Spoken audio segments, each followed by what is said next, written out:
The chandelier's crystalline tears dripped light onto the hushed, expectant crowd. The air, thick with the perfume of wealth and the faint metallic tang of champagne, vibrated with a nervous energy. Nangong Lei adjusted the microphone clip to her lapel, the cool metal a stark contrast against the warmth of her skin. Her heart hammered a frantic rhythm against her ribs. This wasn't exactly the kind of stage she was used to. Backstage, amidst the chaos of makeup brushes and hurried whispers, she'd felt a strange sense of calm. Here, under the scrutiny of hundreds of eyes, a disquiet gnawed at her.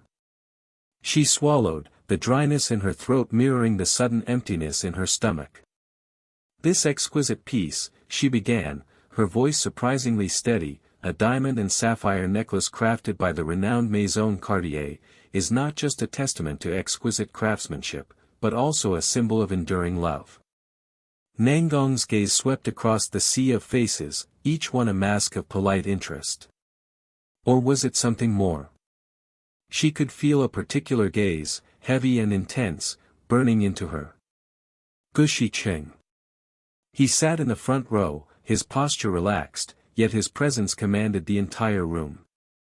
Their unspoken connection, a tangled web of unspoken words and conflicting emotions, tightened around her like a silken noose. Why was he here? This wasn't his usual scene. His presence added another layer of complexity to an already complicated evening.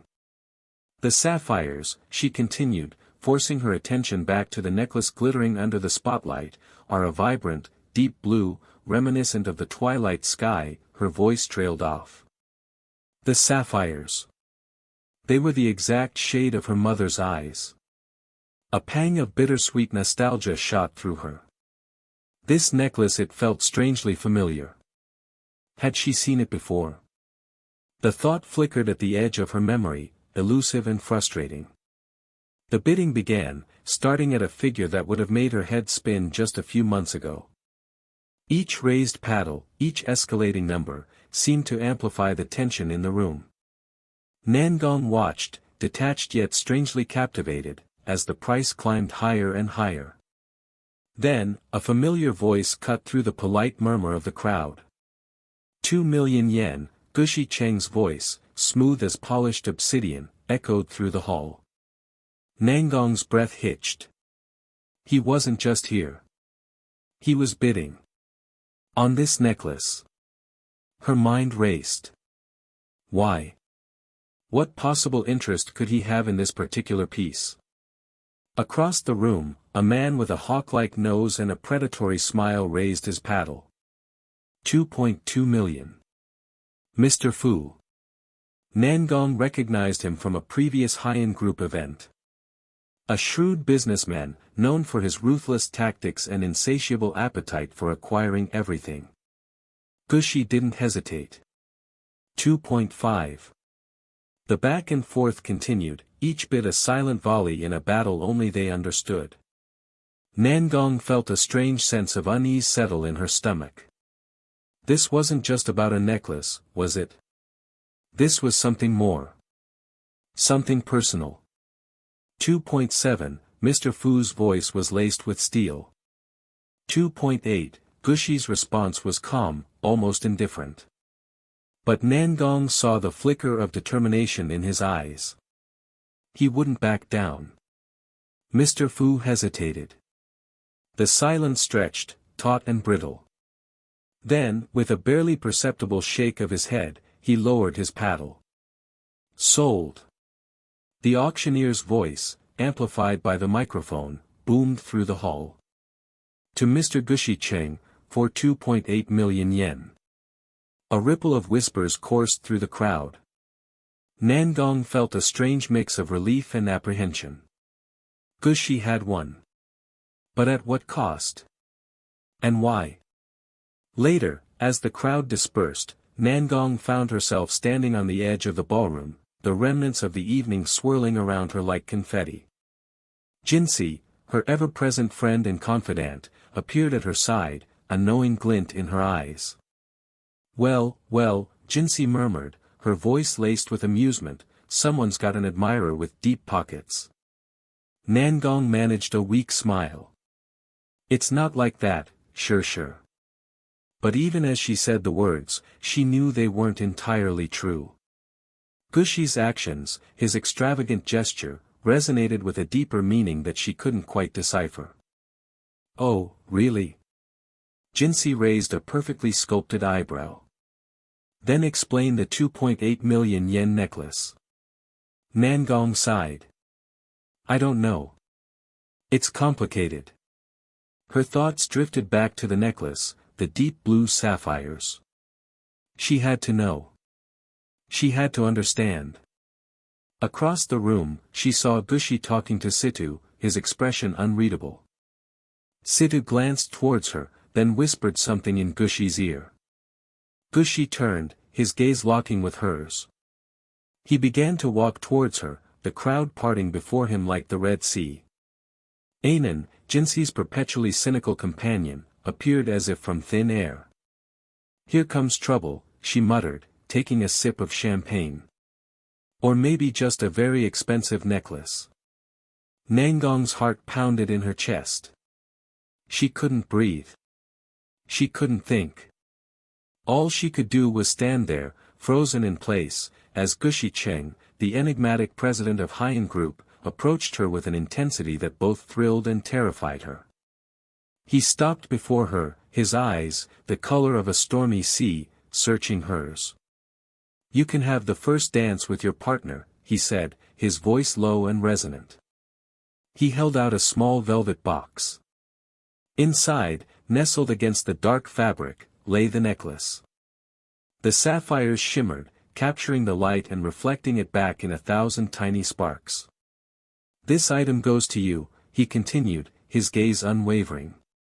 He opened the box, revealing the necklace in all its breathtaking beauty. The sapphires, now that she saw them up close, seemed to whisper secrets from a forgotten past. Nangong stared at the necklace, a wave of emotions washing over her. Confusion. Gratitude. A strange sense of longing. And then, a flicker of recognition. This wasn't just any necklace. This was her mother's necklace. The one she thought had been lost years ago. This necklace, her voice trembled. It's very important to me. Gushi's expression softened, a flicker of vulnerability in his eyes. He knew. Somehow, he knew. And in that moment, Nangong understood. This wasn't about possession. It wasn't about money. It was about something far more profound. It was about a connection, a shared history, a silent understanding that transcended words. It was about love, expressed in a language only they could understand. The backstage area buzzed with a low hum of activity, the residual energy of the auction palpable in the air. The scent of champagne and expensive perfume lingered, a testament to the affluent crowd that had just dispersed.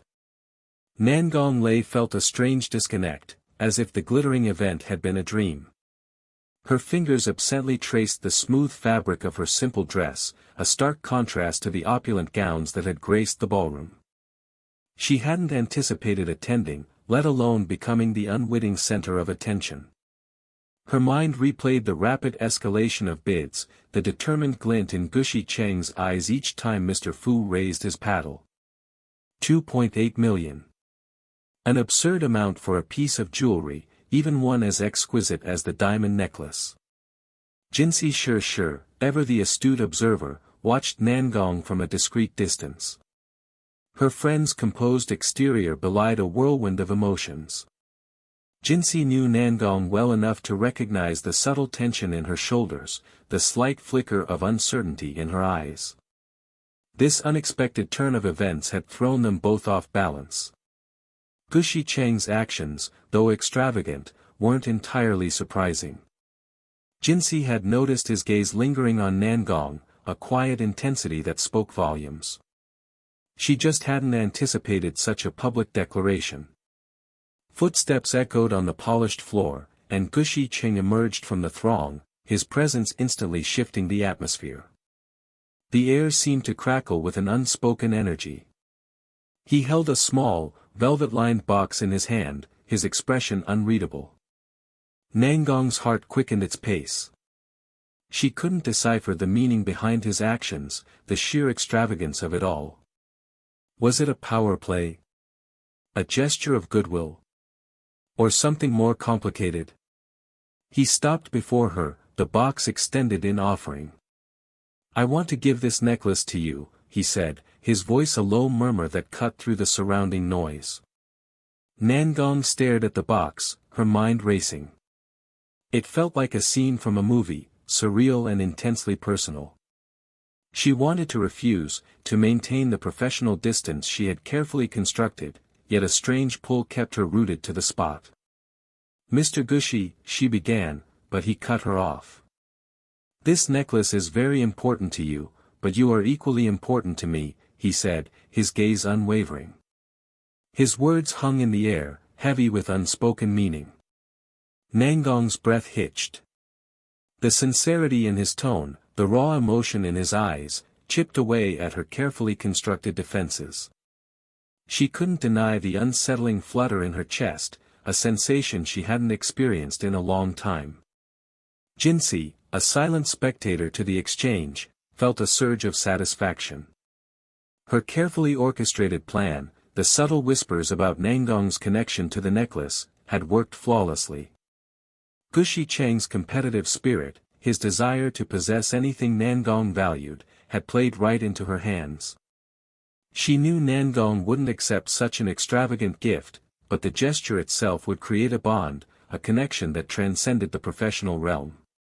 Just then, Ainan's voice broke through the charged atmosphere.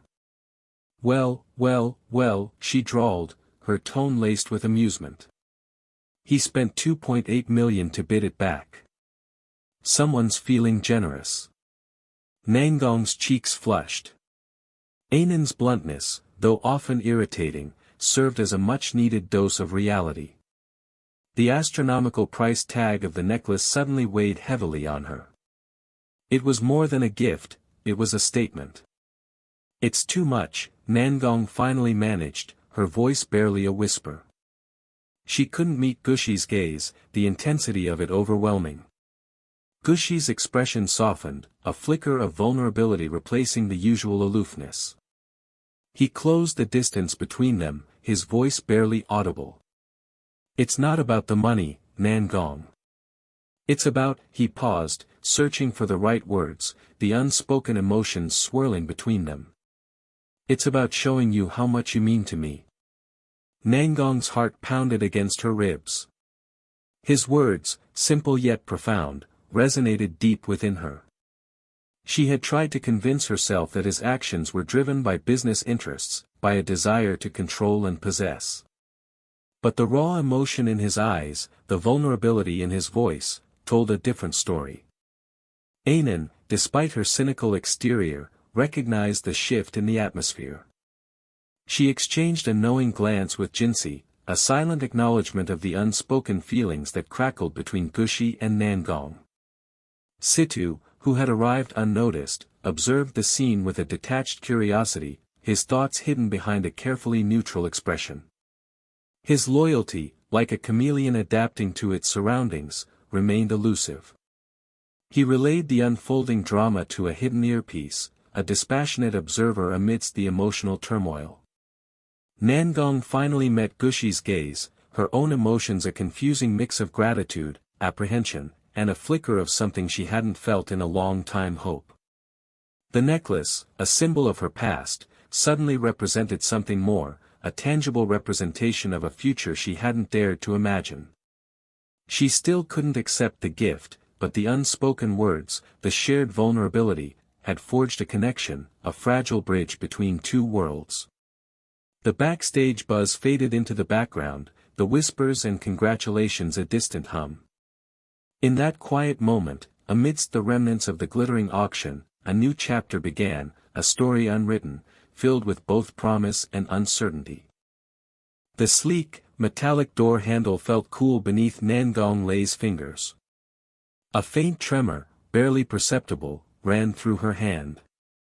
First days were always like this, a cocktail of anticipation and apprehension swirling within her. She pushed the door open, stepping into an office that whispered of wealth and power. Sunlight streamed through the floor-to-ceiling windows, illuminating dust motes dancing in the air. The scent of expensive leather and something subtly floral, perhaps lilies, hung in the air. Gushi Cheng's office. Her new boss. Her complicated. The thought trailed off, unresolved. He was seated behind a vast, dark wood desk, his attention fixed on a document in his hands. His posture was rigid, almost tense. The crisp white of his shirt seemed to accentuate the sharp lines of his jaw. He didn't look up. Nangong hesitated, unsure whether to announce her arrival. The silence stretched, thick with unspoken tension. She cleared her throat softly, the sound seeming to echo in the spacious room. Finally, he lifted his head, his gaze meeting hers. His eyes, dark and unreadable, held hers for a beat too long. A strange flutter, like a trapped bird, beat against her ribs.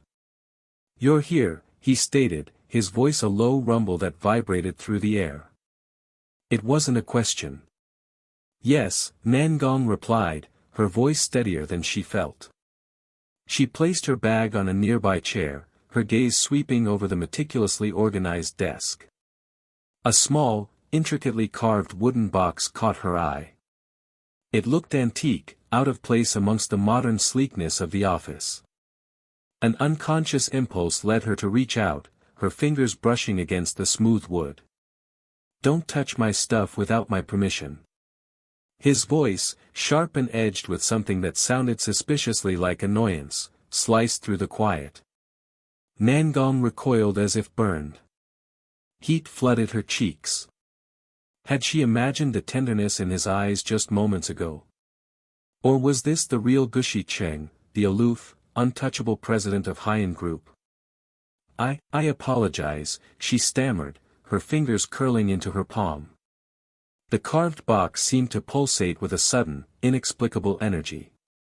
Why did he react so strongly? It was just a box. A knock at the door broke the strained silence. Jinsi entered, a bright smile illuminating her face. "Good morning," she chirped, her gaze flitting between Nangong and Gushi. "Lei, are you settling in all right?" She sensed the shift in the atmosphere, the subtle tension humming in the air. "Just fine," Nangong replied, forcing a smile. She wouldn't let him see how easily he rattled her. "He's just being territorial. It's his office. Nothing more." But a nagging doubt lingered at the edges of her mind. Jinsi turned to Gushi. "Mr. Cheng, I just wanted to make sure Lei had everything she needed for her first day." Her tone was light, almost teasing, yet there was an underlying steeliness in her gaze. She understood the delicate dance between these two, the unspoken words and hidden emotions that crackled beneath the surface. "Of course," Gushi replied, his voice regaining its smooth composure. He glanced at Nangong, his expression unreadable. "Nangong Lei is a valuable asset to Haiyan. We'll ensure she has everything she requires." Valuable asset? Nangong's eyebrows rose slightly. Was that all she was to him? A piece in his corporate game? The thought stung, more than she cared to admit. Jinsi chuckled softly. "Lei, don't mind Mr. Cheng. He's not always this formal," she said, her eyes twinkling with amusement. "She's really a goddess." Just very easygoing, Jinsi smoothly turned the conversation, deflecting the tension. "Did you know she won the Golden Brush Award 2 years running? And she's only 25. Gushi's gaze flickered back to Nangong, a hint of something akin to pride flashing in his eyes. He remained silent, but Nangong felt a strange warmth bloom in her chest. Perhaps he wasn't entirely indifferent to her accomplishments. Perhaps. As Jinsi continued to extol Nangong's virtues, a young woman with bright, inquisitive eyes entered the office. "Oh hello, you must be Nangong Lei. I'm Mickey from the Haiyan product team." She offered a warm smile, her voice buzzing with enthusiasm. "I've heard so much about your incredible work. The Whispers of the Desert collection was simply breathtaking. The way you used natural pigments to capture the shifting sands truly genius." Nan Gong, caught off guard by the effusive praise, managed a small smile. "Thank you," she murmured, the heat in her cheeks returning. Mickey continued, her voice brimming with admiration. "And the Urban Jungle campaign, the way you juxtaposed the vibrancy of tropical foliage with the stark lines of city architecture, it was revolutionary." Nangong's internal monologue churned. This was overwhelming. She preferred her work to speak for itself. All this praise, while flattering, felt strangely suffocating. Jinxi's doing, no doubt. She shot a sideways glance at her friend, who simply winked. The morning unfolded in a blur of introductions, paperwork, and subtle observations. Nangong's senses remained heightened, attuned to every nuance of her new environment. The hushed whispers of her colleagues, the clicking of keyboards, the faint aroma of coffee brewing in the distant break room, all of it contributed to a growing sense of unease. She was a fish out of water in this world of corporate power plays and unspoken rules. And at the center of it all was Gushi Cheng, a man she couldn't quite decipher. His actions, his words, his very presence, seemed to radiate a contradictory blend of warmth and coldness, attraction and repulsion. She felt drawn to him, yet simultaneously wary. He was a puzzle she couldn't resist trying to solve, even though she suspected the answer might be more complicated than she was prepared for. The soft glow of the ring light illuminated Nangong Lei's face, highlighting the delicate curve of her cheekbones.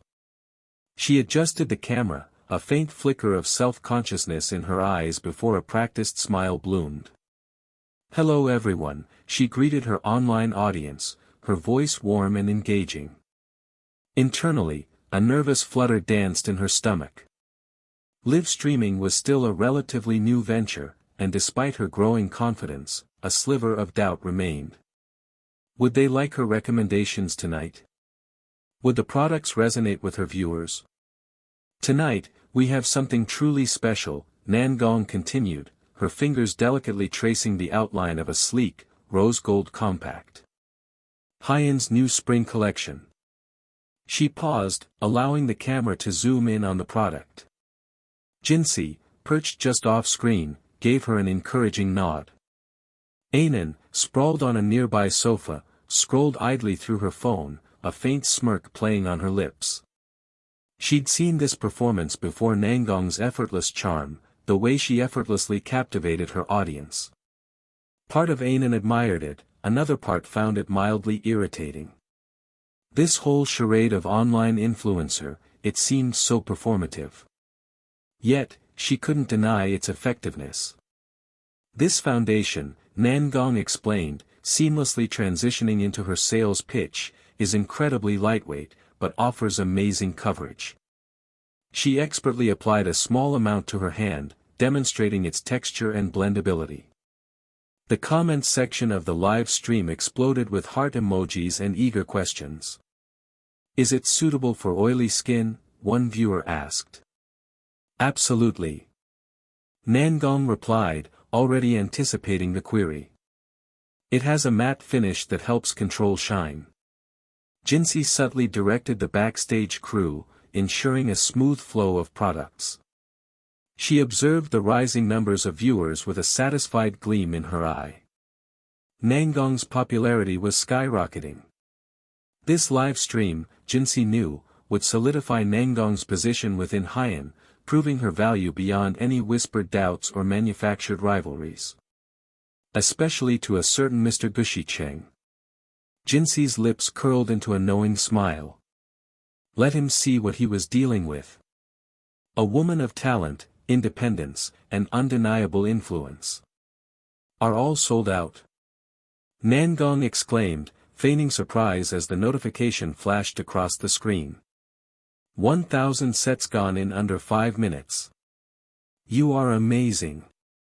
Her genuine delight shone through, washing away any lingering nervousness. This wasn't just a job, it was a connection, a shared passion with her followers. She felt a surge of gratitude, a warmth that spread from her chest to her fingertips. Anan, despite her cynical facade, couldn't help but be impressed. "You're getting more and more popular," she remarked, her voice laced with a mixture of amusement and reluctant admiration. She glanced at Situ, who stood silently in the corner, observing the scene with an impassive expression. He caught her eye and offered a slight nod, an unspoken acknowledgement of the unfolding events. His presence, as always, was both reassuring and unsettling. Anan wondered what information he was relaying, to whom, and with what purpose. The live stream ended on a high note, Nangong beaming at the camera, promising more exciting content in the future.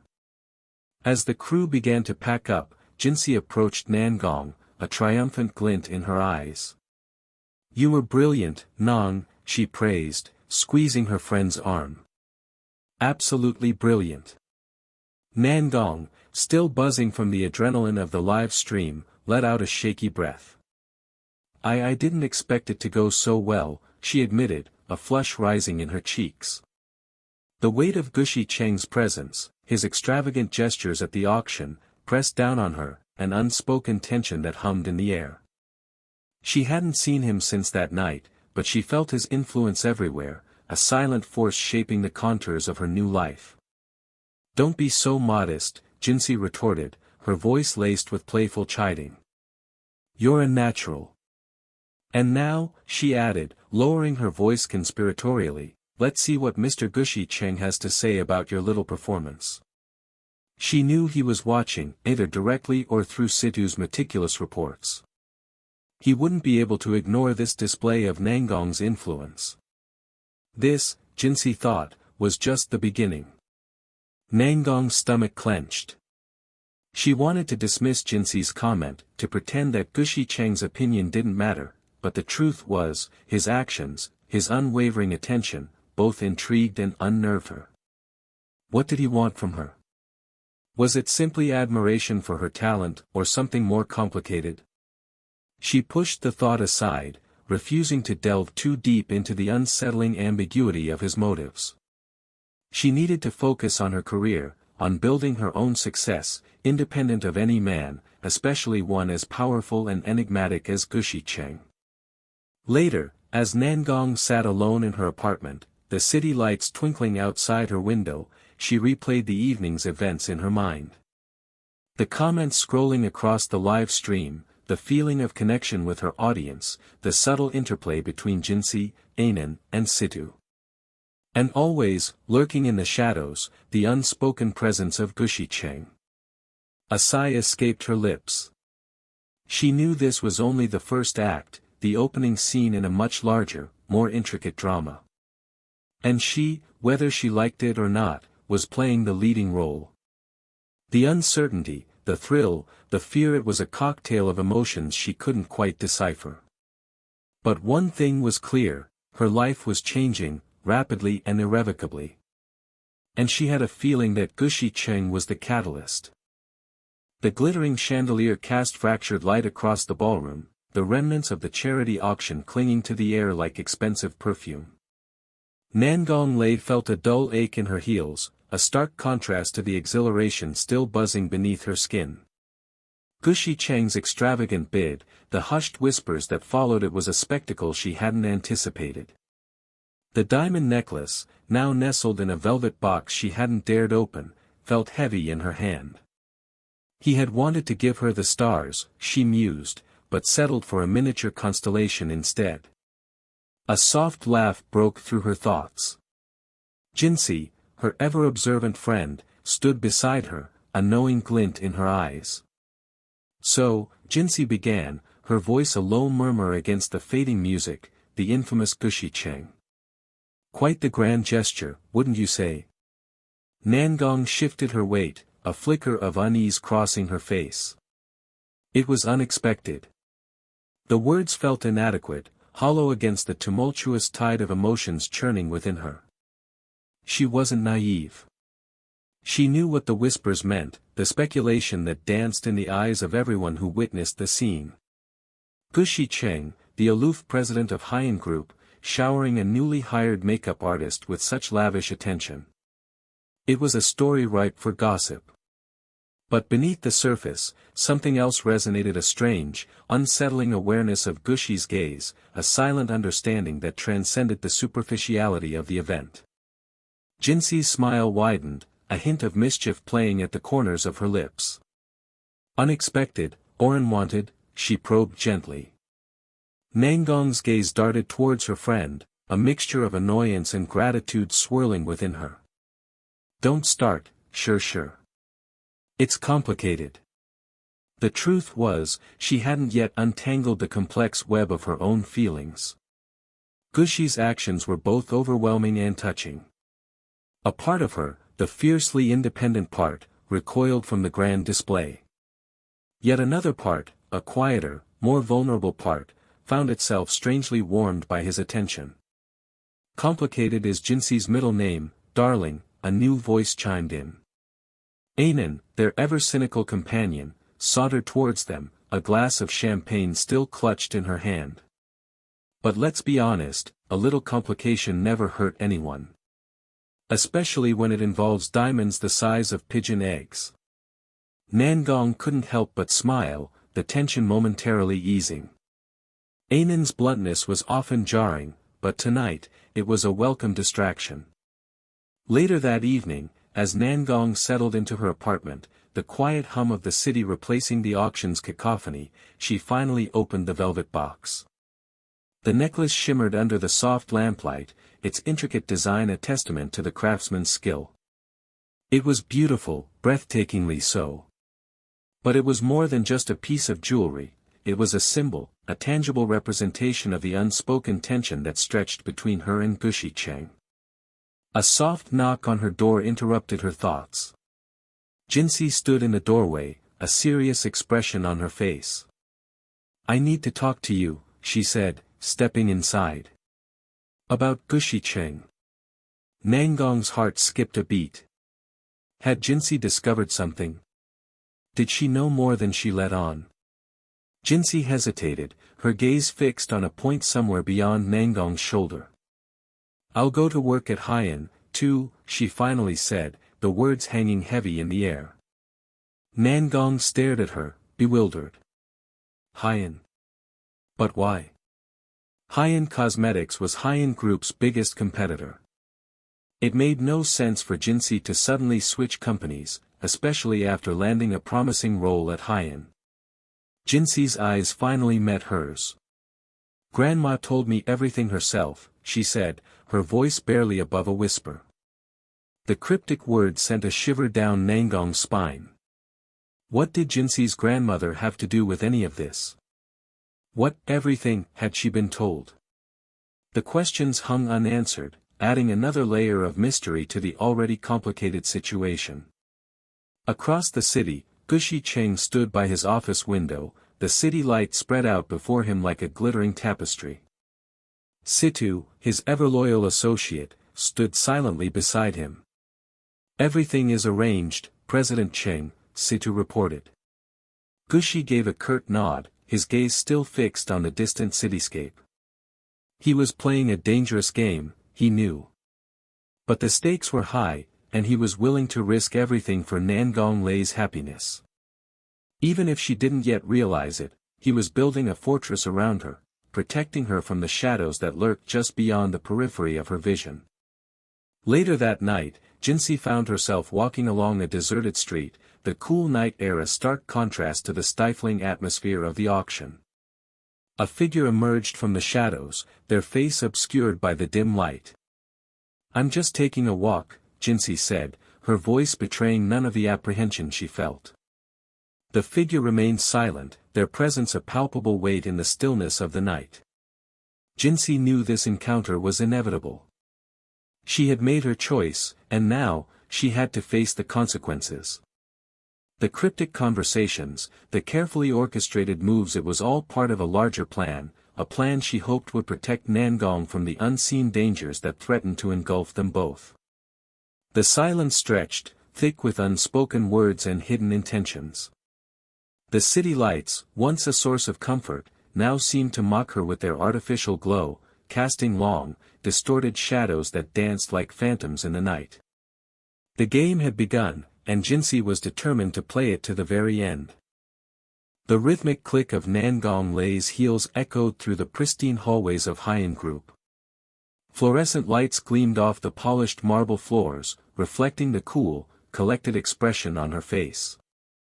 New job, new challenges, she thought, her fingers brushing against the smooth leather of her portfolio. But the game remains the same. The subtle scent of jasmine from the lobby's floral arrangement mingled with the sterile air, a strange juxtaposition mirroring her own internal conflict. She was here to work, to build her reputation, not to be swept away by the extravagant gestures of her enigmatic boss. From today onwards, we have a new colleague, Mickey announced, her voice crisp and efficient. The meeting room, sleek and modern, was filled with the hushed murmurs of the Haiyan team.